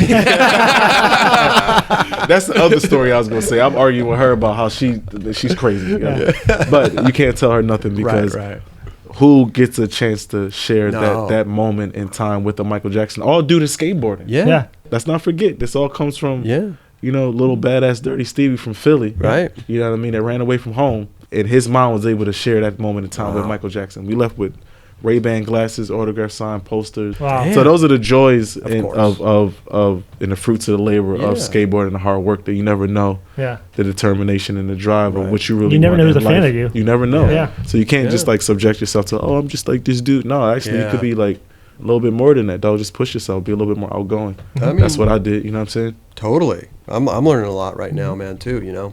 Because I always feel like I'm like, I'm just a dude. I'm just a little skater dude. You know what I mean? Like, just skate for, whatever. Right? It means a lot. It means a lot to you. No. I mean, But, if something else may mean a little bit more. Yeah. And I couldn't be in a position to make you feel bad about what else means more than you other than what you do on the board. Like, if anything, I'm like, yo, Chris, get to it. You know what I'm saying? Like, awesome that you can do that on the board.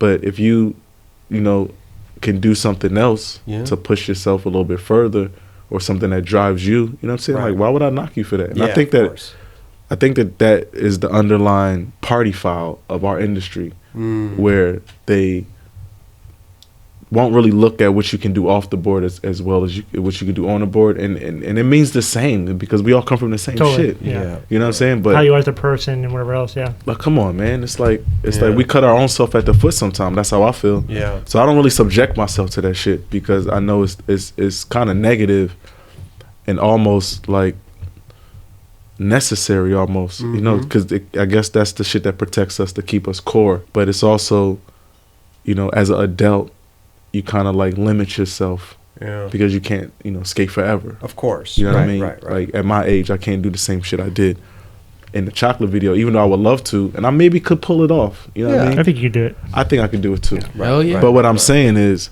I think I could do something else too that means a little bit more than doing that within the same lane, than to keep pushing myself to that kind of like degree or whatever. And that's just my own way of thinking. No. But it's true though. Yeah, look at Chris is doing, man. He's like, he's doing. Excuse me. He's doing the show now. I mean, Roger too, obviously. But like exactly what I'm talking about. Right. Doing something new and seems like reinventing yourself. Yeah. I would have never thought I'd be fucking sitting here talking to fucking you and Lil Wayne and fucking Jamie Foy. And, you know what I mean? Like, you know what's crazy? What I really noticed about the 9 Club, because I never even paid attention to the shit until I seen Wayne, and I'm like, oh shit, that's dope. Wayne, the fuck is Wayne doing there? Right. And mind you, before this, I just heard a Wayne interview, and as I'm watching and listening to his interview, I'm like, wow, I love Wayne. Yeah.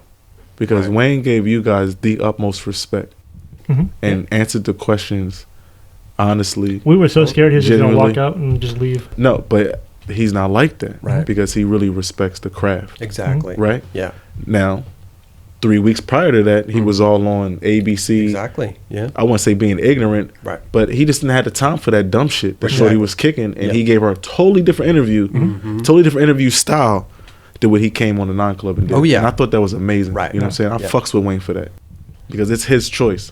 But it's also you guys' delivery that made him and the 9 Club a valuable brand. Right. To be represented, because that's exactly what I'm talking about. Yeah. You're going to always do what you're going to do. Yeah. On the skateboard.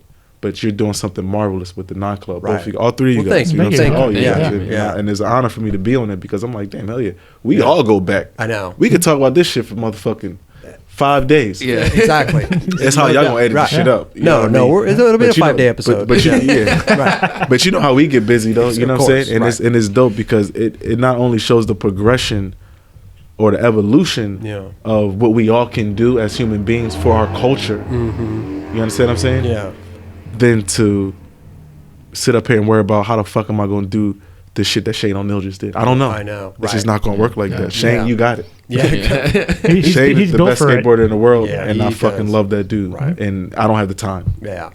I want to sit back, watch him, smoke my weed, tell my kids to sit down, maybe watch some motherfucking basketball, chat on the phone, and then feel great about myself on how I'm still involved in skating, of course, or how I can put myself more involved in skateboarding, even if I'm not physically doing it. Right. And I commend everybody to do that. Yeah. And that does it and pull it off, or if you don't pull it off, because it is what it is. We're all skateboarders at the end of the day, right? Yep. You know how it goes as pro skaters. Right. Yeah. Right. You know how it go. No, it's definitely it's a cool thing, man. I mean, even when Lil Wayne came on here, we were all blown away. You know, it was just it was a surreal moment for us too. Yeah. You know, I mean, even at the time we weren't even that old. You know, it was the 25th episode. 25th episode. Yeah. I mean, 25th episode. God damn, I only seen that one. Yeah, a lot of catching up. Stevie, you gotta, yeah. I mean, listen, after you smoke that weed, man, watch the show. You know, yeah, I'm definitely gonna be doing that for sure. Yeah.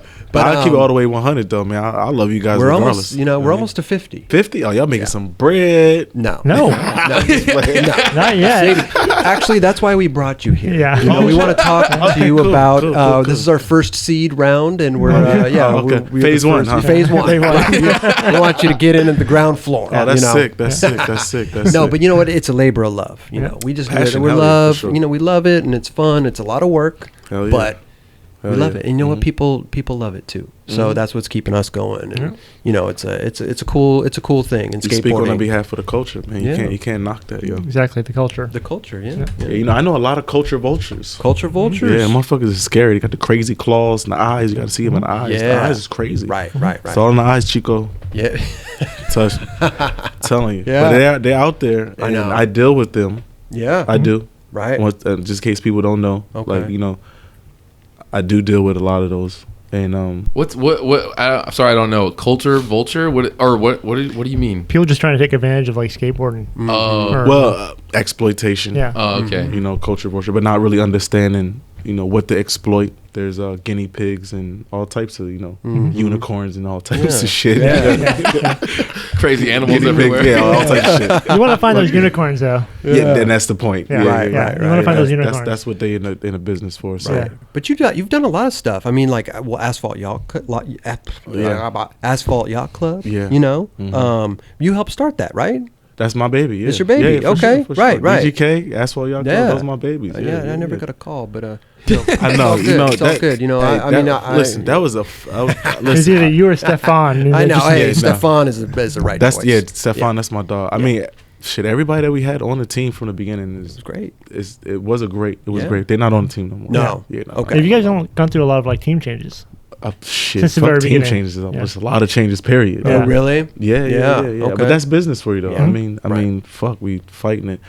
It is a total. How can I say this word?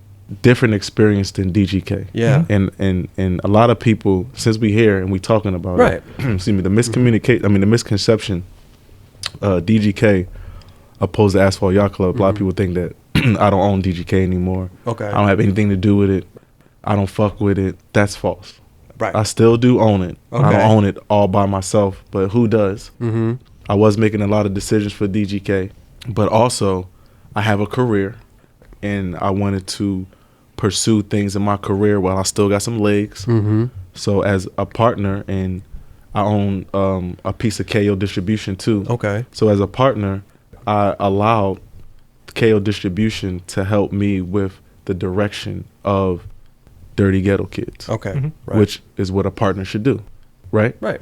While I go out there and tackle my other endeavors. Right, because you weren't going to sit there and do everything yourself. I can't. Right, you can't. And I just told you I can't even fucking run a store, let alone a multi-million-dollar fucking company. Stevie. Yeah. Now, when we was a younger brand, and it was real personable, right? And it wasn't this multi-million-dollar brand, right? Because let's not forget, DGK started. It was a motherfucking wing and a prayer, right? It's still my baby. Yep. I love it to death. Wouldn't change anything about it. I love my partner, Troy Morgan. He's a thug. Right? He created this whole situation. And at the end of the day, I made a choice to say, y'all got it from here? Because if y'all do, I'm going to go do this. Right. And that's Asphalt Yacht Club. Okay. So it's not for the fact that, Stevie don't fuck with DGK. It's just different. It's like two different kids. You know what I mean? It's a boy, it's a girl. They're both boys, but I'm just trying to make a comparison. Well, one's already grown up. One's younger, one's an infant, right? Yeah, or one's an older. So as me having partners and designers and merchandisers and timelines and being on calendar, shit that you don't see. Yeah. When you behind the goddamn board or when you're looking at the video, whatever. Those are the things that I deal with, have dealt with, my partners deal with, and those are the things that get go unnoticed, right? But I still deal with them. So as a pro skater still and a businessman, I had to make a decision like, damn, do I still want to carry on with the little bit of legs that I have left and try to pursue some shit? Or do I want to hang it up right now and say, okay, well, fuck it. Let's just all kumbaya. Yeah, but that doesn't make sense, though, to do that. That's not even me. It doesn't, That's not even me. I trust and love my partners. Yeah. You know, Kelly's on Expedition. He's a part of the family. Always been a part of the family. Yep. We got stories for days. Of course. we go back years of this shit. Before all of this shit blew up. Yeah. You know, we've been thugging it. So I felt really, really grateful to have a distribution company like KO to hold it down. While I go and try this Asphalt Yacht Club thing out. Yeah. You know what I'm saying? No, for sure. Which was something really dope for me because I learned about all of this stuff and I couldn't really apply it to DGK because it would have just been a little bit too much, but I wanted to try something new. Of course. You have to. And I did. Right. I mean, at the end of the day, I had damn near the best skaters in the world on one team. And we all come from back in the day. So, you know, that could last, it could not last. You never know. You fucking with it, you might not fuck with it. Yeah. Oh, well, fuck it then. I'm fucking with it. And they was fucking with it. Right. You know what I mean? So I share those memories with these dope pro skaters in my life at that point in my life, at that time of the brand being an infant. I'm like, yo, I appreciate it. Nigel Houston, Stefan Janowski, Figgy. You know what I mean? Like, you know. We also know how to build the company. Like, this is what we need. And I come from Profile Skateboards and Fit. I seen it. You know what I mean? Independent brands. So I'm not. I was never scared to start something because I know what it takes to start. There's a lot of blood, sweat, and tears, hard work, dedication, desire to achieve. And that's been my goal for Asphalt Yacht Club, and that's what Asphalt Yacht Club represents: the desire to achieve, coming from a street situation, because it's always DGK. Yeah. It's DGK all day. That shit would never leave. That shit is on my body maybe 5 times. You know, it's something that I grew up loving to be. Right. But the evolution of who I am as a person, as a father, as somebody that actually achieved some success, Asphalt Yacht Club kind of, I was steered that way into a different way of thinking, different way to apply a skate brand, different skaters to look at, to embrace, you know, that was different from a DGK or me, Mark, Jack, Lenny, Wade, TX, whoever the fucking case may be, from all of us street skaters, to actually looking at a whole different other kind of street skater and embracing them and kind of like glorifying that as a brand that I thought was pretty dope for the industry, with different kind of fabrics of clothes and all that little goofy shit that people really don't even give a fuck about. But I do. And I'm not Kanye West up here, but I care about clothes. If you go and see all my video parts, like, now I'm one of the stylists, one of the most stylish dressed dudes. I'm skating in $300, $500, $700 jeans. People don't even know that. And that was 7 years ago. Right. That's what I like to do, because that's what I'm into. You know what I mean? So if I had an opportunity to express that through skateboarding and with these dope dudes, from Stefan to Nigel to Figgy, all of these dudes, Blake Carpenter, nobody even knew who he was. That dude he's ill. Ben Norberg, those dudes, you know what I mean? I had a chance to really look at a whole different polarity of skaters. They're from dealing with DGK for 10 years. And that's all we did. So I'm like, oh damn, this is dope. DGK, I kind of like, not say I left hanging, but it was more like I was learning and growing at the same time over here. And, you know, it balanced itself out, you know, in my life. So I just wanted to clear up a lot of that misconception of people thinking one way about DGK that is just not there. And if you understood how shit really goes, I was really trying to prioritize the things that was going on in my career so I can achieve and actually help multiple different types of skaters, because I love mad different types of skaters, not just street skaters. Like, if you know me, you know I got mad love for everybody. Lizard King, one of my coolest homies. Lizard, that's my dog, and people would never really know that. You know what I'm saying? So Odd Couple. So if I had a chance to really show something like that, you know I'm going for it. Like you hear rumors like, oh, Stevie left DGK, he's on DGK, he sold his shares, he did this, he did, you know what I mean? And it's just like, well, I don't know. I do whatever the fuck you want me to do. That's what I did. I guess I did it. See, but I mean, you know, it's But it's rad that you but how does that affect you and your motherfucking life? No, it doesn't at all. There you go. Yeah, that's what I'm saying. So, but it's just skateboarding though. It's like the rumors, oh, Stevie's doing Asphalt Yacht Club. That's why I wanted to clarify it up, because people are like, what the hell is Asphalt Yacht Club? Oh, it's some Illuminati shit. Like, man, shut the Illuminati. fuck up. Some Illuminati shit. I had my right. Me and hold up. Me and Riley got this joke that I always tell. He always cracks up at this. I love Riley to death. Yo. So I'm gonna say this. This is funny as shit though. So I'm in the car with my mom. Okay. And it's me, my mom, my cousin, and her husband. And they don't skate. They just, they family or whatever. Right. But they all be on the internet and shit. So they seen some Illuminati shit. So they talking all of this Illuminati shit behind my back. Right? You're like, what? No, I don't even know. Oh, you don't know? I don't even know. Oh, okay. So she like, my cousin like, tap her. I mean, not tell her.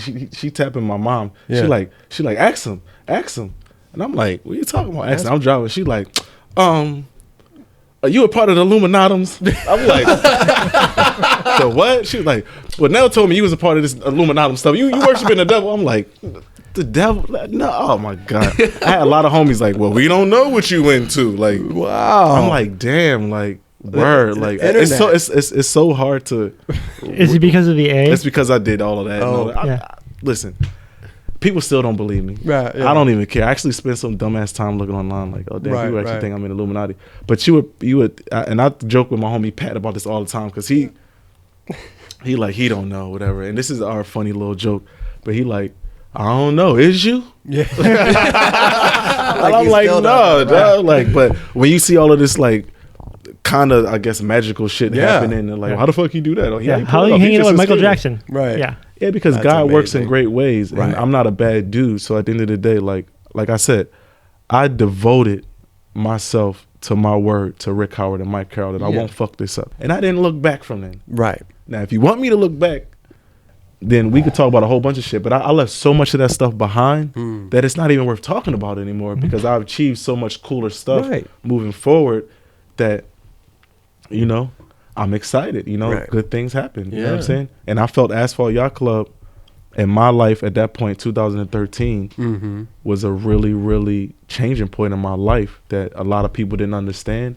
And I didn't have the fight in me to convince everybody. Right. So I just let it all go. Yeah. So all of the rumors started flying everywhere because I wasn't saying anything. People was, suggesting this because, I wasn't convincing them that I wasn't, it was just a lot of extra stuff that I really felt as though I didn't have the time and energy. But it's like, why do you got to go debunk something? It's like that's what they do. Right. It's so unnecessary to even think that. You know what I mean? Like, why even think that in the first place? But it's like, why we're dealing with 30-year-old, 13-year-olds. Yeah. There you go. Right. So let's not get it fucked up. I lost sleep over this too. Yeah. You know what I'm saying? Wow. Few gray hairs over this, but it's a small thing to a giant. Yeah. Right. Because where my heart lies for the progression, evolution, right, and the culture of skateboarding, I'm all facts, dog. Right. Everything that I've possibly done in my career outside of skateboarding has been for the sheer fact and the sake of skateboarding. Right. I've never did anything else. Yeah. I love everything else. I just never did it. I'm a bitch. No, come on. I'm scared. Right. I just do what I know how to do. Yeah. And I'm very good at skating. But that's clothes, talking shit, communicating, woo. But something that I'm not good at, I can't push something that I'm not real at forward, dog. Like I said, I'm a curator. So I really feel as though that what I stand for and represent may be different style from motherfuckers in skateboarding. Right. But I still represent skateboarding. No matter if my brand is at Macy's, a Zoomies, a FTC, it doesn't really matter. For what I've done in my lifetime in skateboarding, I've definitely pushed the culture forward, spent millions and millions of dollars in skateboarding on skateboarders. Right. You understand what I'm saying? Yeah. And still get my, the shit into the stick sometimes. Yeah. So that's cool. You know what I mean? I'm not going to name the skate shop, but I'm at the skate shop. I'm like, why you don't carry Asphalt Yacht Club? Like, dude, I think you got to prove yourself a little bit more. So like, get my shit back, man. Fuck y'all. Yeah, right. I ain't buying that for y'all motherfucking store no more. I'm going up the street, buy my shit. Yeah. But I got to prove myself. It's fucked up. Yeah. Did you wax all these other motherfuckers? Maybe they did. I was just mad. But still, And that's my pro shit coming out. And that's what I'm saying. It's a balance sometimes where you have to take those shots as a business owner and your pride and your ego jumps in the way as a pro skater. Right. It's a balance in that. You know what I mean? It's weird. It's a weird, tricky thing. So you got to be prepared for it, right? Right. Brush it off, not let it get to you, and answer it or handle it correctly. Yeah. So I was mad that the dude told me Asphalt Yacht Club had to prove itself more. Yeah, I got in my car and fucking thought he was a dick, right? But then I'm the dick, because at the end of the day, it's my job and my obligation to prove to this guy that my brand is worth selling in your store. Yeah. Right. You know what I'm saying? And those are the things that I have to learn. I've had to learn, along with being the shit that I can't do because I got kids. It's different approaches in my life these days. Right. And I, once again, thanks skateboarding for giving me a more of an optimistic, creative outlook on how to handle things instead of doing it a real subjective way. It's more optimistic for me. And that comes from skating regular and switch. You know what I mean? It is what it is. You know what I'm saying? Right. And I appreciate that. And everything that I do in my life, I can always go back to being like, damn, I got that from skating. Yeah. People are like, well, how you do that? Motherfucker, you don't skate. No, we grew up quick skating. You know what I mean? Like we got the street smarts. We meet a lot of people. We travel the world. Culturally driven. Right. Culturally driven. Yeah. We just need to work on our communication. It's That's very one thing a lot of really companies- passive aggressive. It's very important. It's our skateboarding culture, and not to shit on anybody. And hopefully we can all agree. Because it's not a racial thing, but it's more of a passive aggressive thing. Yeah. Like, you know what I mean? And if you can't do it, why the fuck you gotta say it behind my back? Right. And that's the cheesy part of Yeah. But hey, it's a necessary evil, I guess. Yeah, but it's I not, don't know. But it's not even that. I mean, it's just motherfuckers could tell me. I don't know. Yeah, but it's just skate companies in general and the skaters. I mean, the communication factor is nil sometimes. Well, the thing is, like, people get into like they're into what they're into, and then like something comes along, they're like not into it. You know? Why? Get a guy a shot. Yeah. Right. Cornball, whatever. That's usually me. Right. So what is it like being in the Illuminatums? Shit, motherfucker, it's hard. God damn it. God damn, it's hard as hell. I love that. Illuminatums. You in Illuminatums? How's it going now? Is it going good? It's going pretty cool. I just actually got Brownie. You know what I'm saying? He the team manager. Brownie's tight. Brownie. Wow. He's hella That's my cool, dog. Dope. And skateboarding made a turn. I don't know if anybody even paid attention to it. You know what I mean?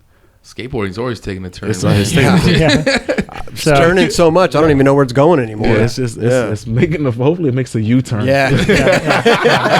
Exactly. Please. For real. I mean, like, goddamn. a lot of clothing companies are just dying. Yeah. Well, a lot of companies. Skateboarding, yeah. A product's a hard game, man. I mean, a big problem game. is probably like the trend in skateboarding right now is like you go to the vintage store and you get fucking the old Tommy Hilfiger shirt and like a pair of Dickies. So check it out. Yeah. I had to learn the hard way out this motherfucker. It was fucked up, Kel. Yeah. I had to look at that motherfucker. Yeah. He know me. Right. Kel, it was fucked up. Damn. I'm sitting in meetings like, what the fuck? Yeah. Like, I want to go skate. Right. Sit your ass down. Yeah. We got to go over all this stuff. Wow. The shit is crazy. Yeah. But it's fun because I like it. That's what I like to do. Okay. It's my passion. Hell yeah, I like to win. This is what I do. You're an entrepreneur. Let's get the solution shit going. Right. Let's go. You know what I mean? Crack open some motherfucking fruit, tables, all that shit. Let's go. Yeah. Waters, Right. all that shit. Ecom fucked a lot of shit up. Neglecting certain skateboarders fucked a lot of shit up. Yeah. And then you got YouTube. Neglecting regions Oh yeah. fuck YouTube, shit up. Right. Who? Like just the regions of skateboarding. Don't fuck with the internet. Yeah. Internet not your friend. It's like a wave. It's like an ocean. Don't fuck with that. That's not your friend. Yeah. Internet not your friend. It'll fucking drown you. Yeah. Right? It has. It drowned. Well, before they would say Zoomies and the mall stores drowned our shops. No. Ecom. Yeah. It's killing everybody. Oh yeah. You do what I'm saying? Gob and go direct to the Direct source. to- Right. It's fucked up, but it's awesome for pro skaters like us. Right. Right? But it's also terrible for a brand to depend on a forecast sell through when the retail store might not even be buying that much. Right? That's fucked up. Yep. And then 2, you can't really gauge your sales because at the end of the day, if your e-com not popping and your shit ain't being ordered like how it was, you might see a lot of dip in sales. You know what I'm saying? Right. These new kids, they DIYing it. Yeah. So how are you going to take from this kid that thinks he knows everything because he's making $7,000 on the internet and nigga, you just fucking lost us out $70,000. Yeah. But they don't give a fuck about that. Why would you? Internet don't like you. It's not your friend. I can make $7,000. No, that should be a shirt. No, it's true though. Look, I'll make $7,000. Fuck your 70,000. Ha ha ha. Yeah. Well, look, motherfucker. Now we all fucked up, right? So the name of the game is to adapt and evolve with today's time, right? Which is hard, and still get your props for thugging it out. That's never going to happen. And maybe 10 years from now, you got to keep fighting for that, right? But also the integrity and the devotion of what you believe in, and that's where I come in at. Right, you know what I mean? Regardless if you don't fuck with me no more or you don't believe in it, I still have the desire to win. And shit change. We around the whole world, right? And maybe you don't want to do $1 million in sales. Maybe you want to be $100,000 type of dude. Maybe you want to be a $10 million type of dude. Right. Pick your lane. Yeah. Stick in it. Fight for it. Fuck with it. Right. I know where I'm trying to go. Which lane are you in? Stay in business kind of dude. Stay in business. 10 million. Right. 10 million. Yeah. I'm tailgating you, driving down the freeway in that lane. Yeah, it's right. It's dope right now. It's dope because I could say I've seen it. I've been a part of it. Yeah. I've created somewhat over $10 million on my own and up. But I also understand and can say that it's not easy. Yeah. No. It's not, and not for one motherfucking second can somebody sit up here and really say, "Oh well, yeah, I could do that." Well, shit, let me see you try. Do it, yeah. You feel me? No, because a lot of the heat that I got for Asphalt Yacht Club, I lost a lot of sleep over that too. Yeah, people probably don't think I be tripping on shit. I just don't show it because it's not really necessary. But yeah, sometimes I really do be tripping on stuff because I want to know, damn, did I make the right decision? Right. Did I do this right for the culture? Or are they going to believe in the stuff? Or they even see my vision? And maybe they do, maybe they don't. I didn't did the Reeboks. I didn't did all types of stuff. But I was, like I said, kind of ahead of my time. Right. So now I'm kind of like, all right, well, I still got some shit up my sleeve. Hey, well, we know that. We're going to get into that too. I know you got a couple things brewing. Hell yeah. But what are we working with? What do we got? Well, I have a new partner. Okay. Which is Rich Hilfiger. Oh. Tommy Hilfiger's son. Wow. So I'm quite sure people have been on my Instagram seeing how the hell is Stevie with yeah. Something, it must be Illuminati's. Okay. Illuminati's. Yep. 664. Right. You know what I mean? But nah. Tommy is a really good friend of mine. Okay. He embraced me a couple years ago as an entrepreneur. Nice. How'd you meet him? Rich Hilfiger is a good friend of mine too. Okay. You know what I mean? I've known him for close to 10 years. Wow. His best friend is my good friend, which is Bubonic from Philly's Most Wanted, the group Philly's Most Wanted. So that's one of my really good friends. And Rich Hilfiger is his best friend. And I've known Rich for like I said, 10 years or whatever. Right. So hanging out, talking, they do music. Okay. So it was always me hanging out in the studio, chilling, just, what I mean? Whatever. Yeah. It ain't barely about nothing. We got a lot of funny ass jokes. Right. So okay. we just hanging out studio and shit like that. He wrote a lot of songs for a lot of people. I've been in the studio with them doing a lot of cool stuff. That's Tommy Hilfiger's son, so the studios he be with is lit. So it's like whatever, right. You know what I mean? Wow. And we just had a real good conversation one time inside of their house because they live together. And he was like, I got this company that I'm trying to start. Whatever. I was like, hell yeah, motherfucker, you Tommy Hilfiger's son. Like, right, let's do this. If I was you, now I'd be, knocking at the door. Yeah. He's like, I don't know what to do, whatever. Fast forward maybe a couple months later, he was like, yo, my dad want to meet you. Oh, wow. And I'm like, oh, well, shit. You know what I mean? Hell yeah, set it up. Tommy. So Tommy flew us to New York. It was dope. First class. Set us up in Jones Hotel. It was lit. I'm like, oh shit, I'm gonna have a meet with Tommy Hilfiger. Yeah. this guy's had Michael Jackson, such an incredible, such an incredible life. Yeah, but people, though, I'm just like, oh shit, I'm about to have a fucking meeting with well, listen, after Michael Jackson's kind of like, all right, let's get this shit popping. You know what I mean? I thought we was having a meeting at the hotel. He sent us to the crib, like right to the house. Okay. And he has the But you're with his son, right? This time I'm just with Bonic. You're with Bonic. Yeah, his son was already there. Like Rich, he's all over the place. He travels a lot. You know what I mean? Right. He's the son of the air. Like he's a dude. You know what I mean? He's a dope dude. He's a dope artist, musician.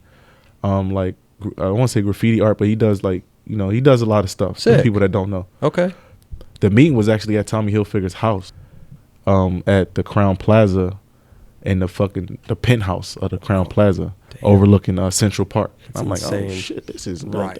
It's like some Michael Jackson. Yeah, seriously, the white version. Did you get your? Was there a llama? Well, no motherfucking llama. Right. But it was security. Maybe he had a peacock. Yeah, it was a white something. version. It was a peacock. It wasn't no llamas, No? but he did have original. You ready for this? Yeah. Original Basquiat's. Oh my And God. Here we go. Who the other dude? Who's the Warhol? Dude? Warhol. Oh. Original something. Touching them. Yeah. Wow. Solid gold shit. Wow. He gave me a tour too. I was like, God damn, this is some luxury shit. Right. Fuck that. I'm in. Yeah. Yeah. Fuck this. Right. I don't give a fuck. We ain't even talk about shit yet. I'm just, oh shit. Yeah. Oh yeah. Thank you. I'm yeah. down. I'm very appreciative. Right. Hell yeah. Back in my mind. I'm in. Yeah. Yeah. Right. Right. So we get to the kitchen. We chopping it up.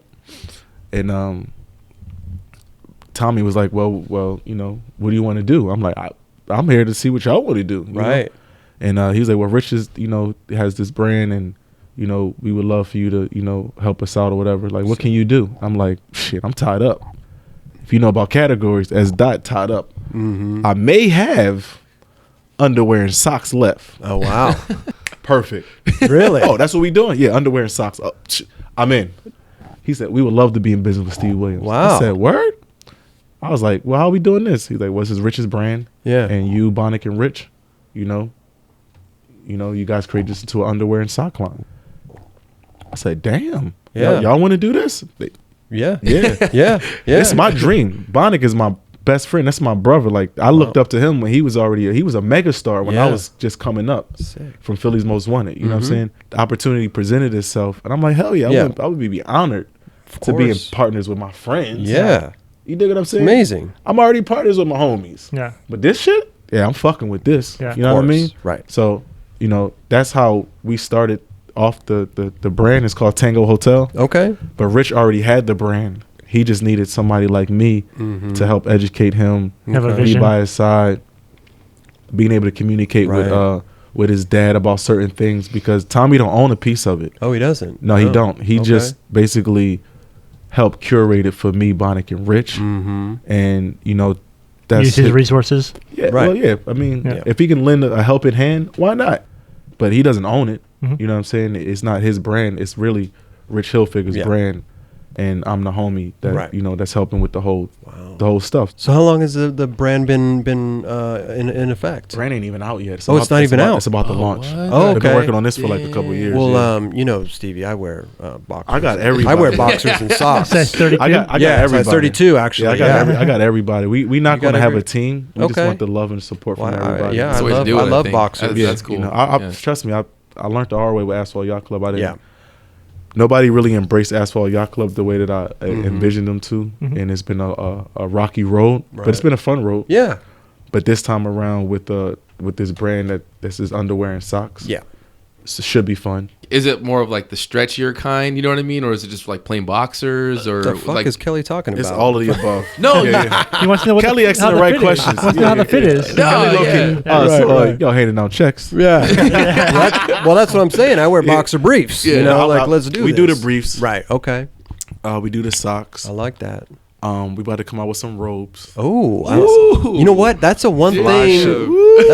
Hey, that's the one thing my closet's missing is a robe. Smoking robe? Which is any kind of robe. A fucking gangsta ass. Yeah. You know what I mean? I need a one bitch with- shut the fuck up robe. Right. Yeah, one of those. Listen, Shut the fuck up. Stevie, I need a bitch shut the fuck up robe. I got you. Yo. Yeah, you got me? It might not have Right bitch here? shut the fuck up on the back. Yeah. But when she see it, I guarantee you, I like that. bitch gonna shut the right, fuck up. right. Yeah, I need my monogram on You it need the and whole everything. shit. You know what I'm saying? Yeah. You need to skate in the motherfucker. If you give me a bitch shut the fuck up robe, I'll skate in that shit.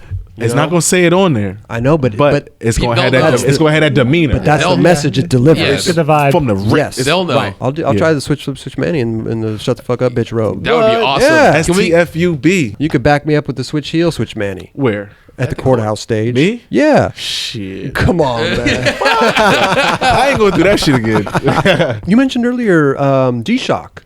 Yes. Yeah. Casio G-Shock. Cashier. Okay. Proud sponsor. How did you hook that up? And how can Chris get on? Yeah, that's the next question. Chris Yes. wants to hook up. Yeah. Right.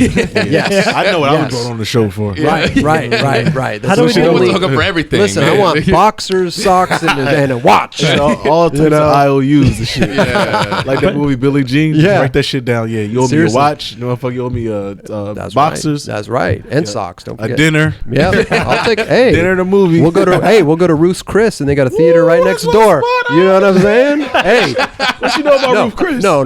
Over here in the marina, they got this lobster mac and cheese. Lobster mac. That is Yo, oh listen. my God. I go there just to get it to go. Listen. Yeah. Ruth Chris. Oh my God. Is my McDonald's. You know what I'm saying? Yeah. I'm there Yeah. 3 times a week, dog. Okay. Really? What? I was 3 just there. times a week? What? That's It's a no, My bartender- Kelly. Have my you been to Ruth's Which Chris? no, I think know what it's I get? amazing. Okay. I get the stuffed chicken. Oh my God. The stuffed chicken, filet mignon, Okay. and crab cake combo. You're on a different. With You're on a the different. lobster mac and He's in a different tax bracket. Dude, I get the 2 little steaks with the shrimp on the top and the little lobster mac and cheese. They have. I think they have even have This like motherfucker know what he talking about. right. Yeah. I think they even have like a casserole type thing. Like, You know, they got the broccoli casserole. broccoli. Yeah, Yeah, right. Oh my Broccolini God. Let casserole, me tell you exactly, this, yeah. man. Should we go one day? We should just go. Guys right? have dinner I together. got you. Yeah, Yeah, sure, they- on me. Yo. Little dinner Right. date. Yeah. We'll put it Yo. on the G-Shock card. You got I don't have a G-Shock No. card. Okay. But I have cards though. Okay, we'll put it on one of the We'll cards. put it on one of the cards, yeah. Maybe Right off. maybe we could split it over a couple cards. You know, it's Yeah. expensive. 9 in club Ruth's cards. Chris. No, see, there we go. What? That's not classy.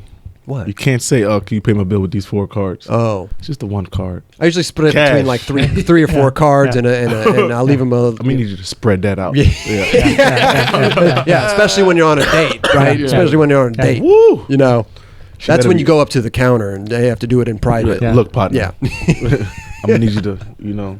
Can we do a payment Can plan? you do this? Right. I need. Bitch, you doing the dishes. Right. She got an extra order of lobster mac and cheese. It's not my fault. I have to use 4 cards. Yeah, there You you, go. know, Just don't let right. her see the shit. That's what I'm saying. You got to go up to the counter. You gotta finesse that shit. gotta go up to the counter. Baby, go get the car. Right. Go get the car, baby. No, when she goes to use the restroom, I'm up at the counter paying with my 4 cards. You know. You That's gotta not- watch you it know. though. Most of these bitches is slick. Yeah. They got one eye open. They, Yeah. I know. I know. That one eye is leaving the bathroom looking at what kind of cards you paying with. Like, okay. Is it a black card? Gold card? What is Got it? the chocolate card. He Right? might be slick. Uh-oh. No, but we'll go. I think we Yeah, Ruth should go. Chris is It's amazing, fucking, huh? it's the best, dude. Like I Yeah. said, I go there just to get the mac and cheese to go. Lobster mac, I yeah, for lobster sure. it and I I take feel like it home. we should film that. Like you guys having dinner together and just That'd be amazing. You know, the Film the whole plates thing. are 500 degrees. No, so they you are. can't touch the plates. No, you could The steak hear. yeah. You could hear the steak coming out of the kitchen. Mhm. It's sizzling, and they got the big piece of. They got the big butter. Trust butter me, on top. I was just melting. there. My mouth is 'Cause watering, 'cause Stevie. I get drunk there. Oh, do you? Yeah. That's 5 cards. That's 5 cards. I just try to use one card. Right. One card, and I do the math in my head. Right. But usually it's the same price every time. Yeah. You know what I You know, mean? So because you got your shit. You got your shit. I don't even need to see You the know what to menu. do. Right. Oh man. Hey, we should get out of here, Yeah, bro. but I had a great This time. is You great. guys are Hey, awesome. dude, thank you So much so fun. much for coming, Stevie. Thank You're the you. fucking man. Can't wait for all your fucking future shit, Yeah, dude. I got you included. Thank Chris. you, brother. No doubt. Thank you. All you guys G-Shock, are. all that stuff, man. Yeah, G-Shock. Asphalt. let's do a Asphalt, G-Shock 9 Club DGK. collabo. Oh, G-Shock 9 Club. Listen, I'm only sponsored by them. Okay. I don't make any Just decisions. set the wheels in motion. He's trying to get his own thing. I'll fuck going. around and do the Tango collab. Oh yeah, the Tango. Ooh, You know- that would be Right. 9 Club Man. Tango collab. Steve, yo. You know what I'm saying? Yeah. That would be dope. Asphalt collab. Oh, yeah. You know, You- I got shit for y'all. Let's do it. You know what I mean? Let's It's do a it. variety of things. I love it. I love You know it. what I'm saying? I'm excited. All I'm excited too. Like I said, I'm spending the night. That's right.